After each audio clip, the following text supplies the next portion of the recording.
Era o que eu já estava falando, né? Os componentes da matriz da cartilagem hialina não são distribuídos uniformemente. Eles são distribuídos em três tipos diferentes, né? Em três aglomerações diferentes. Então aqui a gente observa nessa imagem um grupo isógeno de condrócito, né? Percebam que ao redor do condrócito, aqui dentro a lacuna, né? Ao redor do condrócito, né, existe uma matriz chamada de matriz capsular. Essa matriz capsular ela é bem mais escura do que a territorial, né, porque é uma rede de colágeno do tipo 6 que forma essa matriz capsular ao redor do condrócito. Tá? Ela possui uma concentração maior de proteoglicanas, hialuronana e glicoproteínas multiadesivas, além do colágeno tipo 6. Né? Se a gente lembrar que é o condrócito que produz a matriz extracelular, né? Ou seja, ele mantém a matriz extracelular, nessa região ao redor do condrócito existe uma quantidade maior de substâncias fundamentais amorfas e de colágeno. Tá? Ao redor, formando os grupos isógenos, né, existe a matriz territorial, né, uma composição diferenciada da matriz capsular, né, e fora dos grupos isógenos ou fora dos condrócitos, a matriz interterritorial, que fica entre os territórios. Tá? Um outro dado,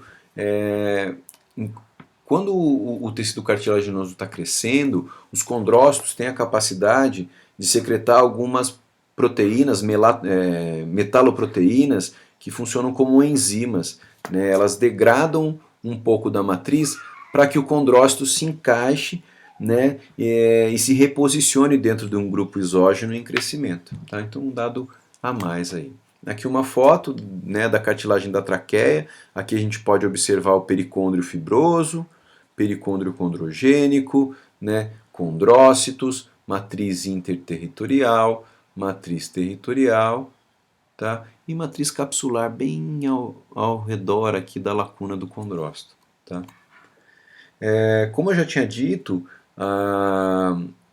as articulações que são formadas por cartilagem hialina, elas são um tipo especializado de cartilagem hialina. Por quê? Porque elas não apresentam pericôndrio.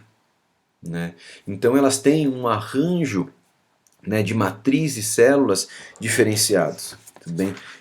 As cartilagens articulares elas têm como função, né, proteger a face articular dos ossos contra choques, mudanças de temperatura, né, promovendo uma lubrificação, etc.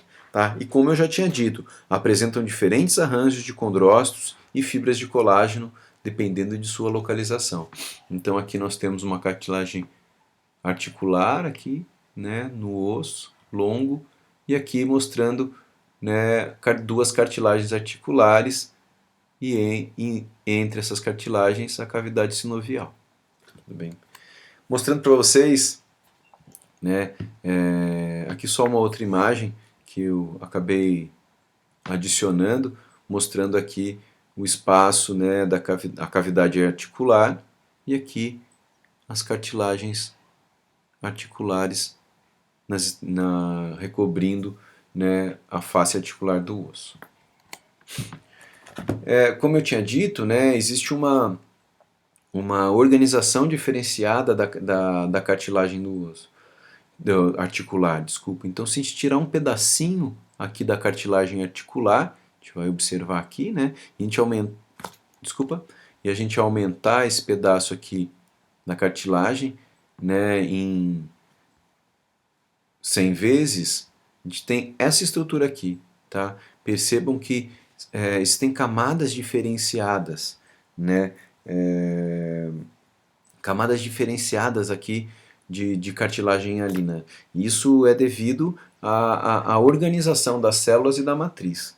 Tá? Então elas são divididas em 4 zonas. Né? A zona intermediária, desculpa, 5 zonas: zona superficial, zona intermediária, zona profunda ou também chamada de radial, né? E essa região aqui chamada de marca d'água. Tá? Como ela não tem pericôndrio, ela tem essa marca d'água. Aqui já é uma zona calcificada, né? E aqui já o osso abaixo da cartilagem. Tá? Então, o que acontece com cada região dessa? A zona superficial, também denominada de tangencial, é uma região, né, resistente à pressão. Ela apresenta muitos condrócitos alongados, circundados por fibrilas de colágeno do tipo 2. Então, se a gente observar bem, aqui os condrócitos são achatados, né? Os condrócitos são alongados nessa região aqui, achatados, tá? Formando fascículos, por isso região fasciculada. Tá? Nessa região intermediária, a região intermediária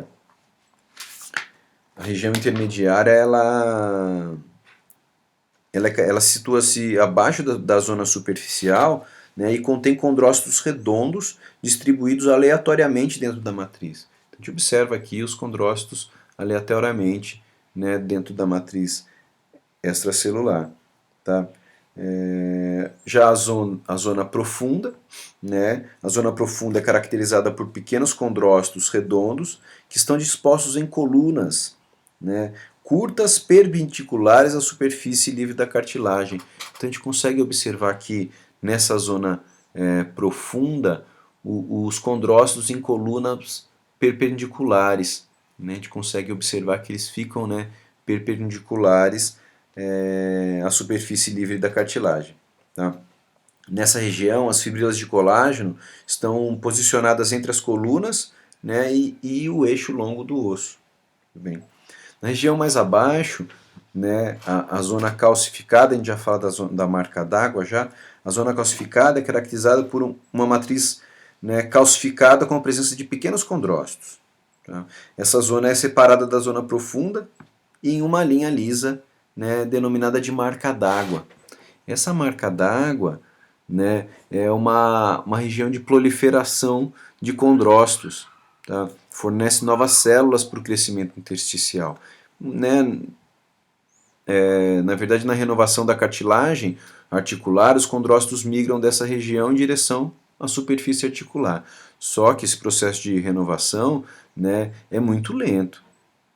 É um processo super lento, né, que muito demorado, que muito difícil de acontecer, tá? Por isso que as cartilagens, o tecido cartilaginoso articular, ele não tem uma renovação tão boa.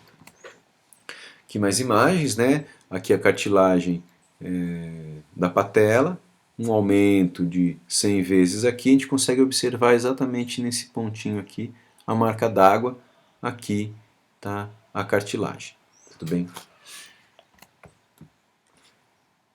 A cartilagem pode sofrer algumas degenerações, né? Então a gente consegue observar que cartilagem já, né, gasta algumas erosões em cartilagem, né? E também a inflamação da cartilagem pode acontecer, né? Então a gente observa uma osteoartrite, porque a cartilagem já se desgastou e o osso está encostando no osso.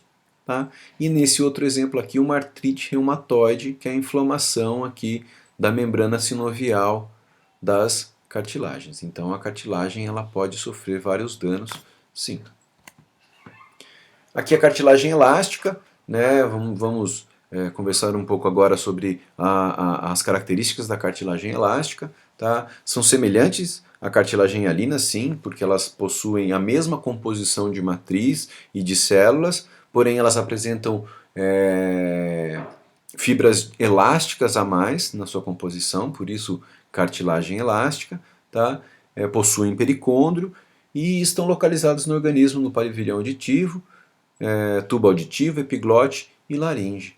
A gente consegue observar aqui nessa fotinho, né, um aumento de 100 vezes da cartilagem elástica, o pericôndrio nessa região, né, pericôndrio condrogênico. Percebam que as células são mais achatadas, né, são condroblastos, e nessa região já os condrócitos, né, da cartilagem elástica.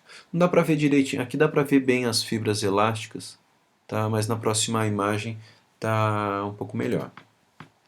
Aqui uma foto da cartilagem elástica da epiglote, né, região de pericôndrio, tudo bem? Aqui fibras elásticas, essas vermelhas aqui, e os condrócitos, né? Percebam que tem a mesma característica, matriz capsular, matriz territorial, matriz interterritorial, as mesmas características do tecido cartilaginoso hialino. Aqui, cartilagem hialina elástica da epiglote, tá? Aqui a parte de cartilagem, a gente consegue observar bem os condrócitos, que o pericôndrio, né? Entre os dois anéis de cartilagem da epiglote, nós observamos muito tecido conjuntivo adiposo. Percebam que são células grandes, né, que não se coram. O corante utilizado na preparação da lâmina histológica não pega na gordura aqui do tecido adiposo. Então, entre os anéis cartilaginosos da epiglote, né, da cartilagem hialina, nós observamos aqui tecido adiposo. Voltando aqui, só observem as fibras elásticas que formam a matriz, são todas essas coradas em preto. Tá?